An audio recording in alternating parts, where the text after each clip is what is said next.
एक चीज़ जो माँ बाप दे सकते हैं अपने बच्चों को, वो ज़रूर दीजिए और अच्छी दीजिए। वो है परवरिश। और कैसे दे सकते हैं, आइए इस वीडियो के माध्यम से जानते हैं। नमस्कार, मैं अंजलि स्वागत करती हूँ आप सबका अपने यूट्यूब चैनल पे। महाभारत में धृतराष्ट्र और गांधारी के 101 पुत्र थे और कुंती पांडु के सिर्फ 5 पुत्र थे। माँ बाप कभी भी बच्चों के साथ है ना, नेपोटिज्म ना अपनाए। नेपोटिज्म क्या होता है? नेपोटिज्म होता है कि मैं अपने ही बच्चे को आगे बढ़ाऊंगा, बेशक उसमें उसकी काबिलियत हो या ना हो। ऐसा करने वाले ना अपने बच्चे को खुद कुएं में ढकेलने का काम करते हैं। कैसे? आप दुर्योधन को ही ले लीजिए। दुर्योधन क्या इस लायक था कि वो राज्य संभाल लेता? नहीं। लेकिन फिर भी धृतराष्ट्र को ये नहीं दिख रहा था कि मेरा बेटा इस काबिल नहीं है कि वो सारे साम्राज्य को संभाल सके। फिर भी वो जबरदस्ती, मतलब किसी को हवाई जहाज उड़ानी नहीं आती, लेकिन फिर भी वो कहेगा कि मैं उड़ाऊंगा हवाई जहाज। तो भाई ये पॉसिबल है? नहीं। उसके पास बहुत सारे समाधान थे, लेकिन धृतराष्ट्र ने अपने पूरे जीवन में कोई भी डिसीजन लिया ही नहीं। पहले शकुनी के कहने पर उसने अपना साम्राज्य चलाया, फिर दुर्योधन के कहने पे। कोई भी डिसीजन उसने खुद से लेना कभी जरूरी ही नहीं समझा। और जहां घर की नींव ऐसी होती है ना, वहां उसका हिलना अनिवार्य है। क्योंकि घर की नींव किस लिए रखी जाती है? कि ऊपर का घर सही सलामत रहे। नींव जहां कमजोर होगी वहां परिवार सही सलामत रह ही नहीं सकता। इसमें को फाउंडर की गलती भी मैं थोड़ी बहुत मानूंगी।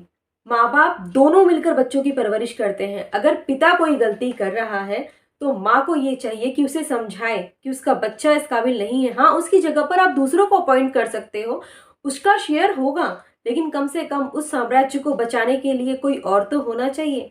लेकिन को फाउंडर ने, एक तो जन्म सिद्ध अंधे थे, लेकिन गांधारी ने बोला भाई उसने पट्टी बांध ली है तो चलो मैं भी पट्टी बांध लेती हूँ।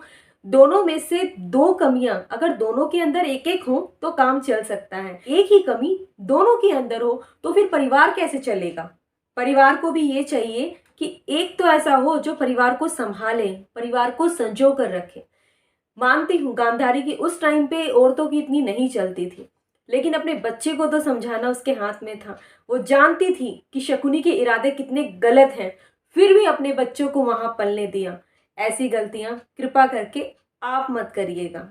अपने बच्चे के लिए कोई भी डिसीजन लेना हो, कभी भी इमोशनल होकर बिल्कुल मत लेना। हाँ, थोड़ा बहुत इमोशनल होना ज़रूरी होता है, लेकिन एक माँ होने के नाते मैं आप लोगों से ये विनती करूँगी कि अपने बच्चे का कोई भी डिसीजन, चाहे वो विदेश जाने का हो, चाहे वो पढ़ने का हो, चाहे किसी गेम में स्पोर्ट्स में ज़बरदस्ती डालने का हो, सारे डिसीजन कभी भी इमोशनल होकर मत लेना।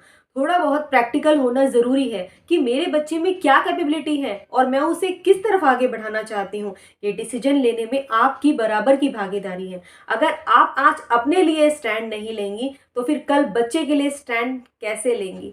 तो अपने लिए स्टैंड लेना भी ज़रूरी है, तभी तो हम बच्चे के लिए स्टैंड ले पाएंगे। और बाकायदा अपने लिए स्टैंड ना भी लिया हो, लेकिन बच्चे के लिए स्टैंड लेना आपकी ज़रूरत भी है और आपका हक भी है, जो आपको लेना चाहिए।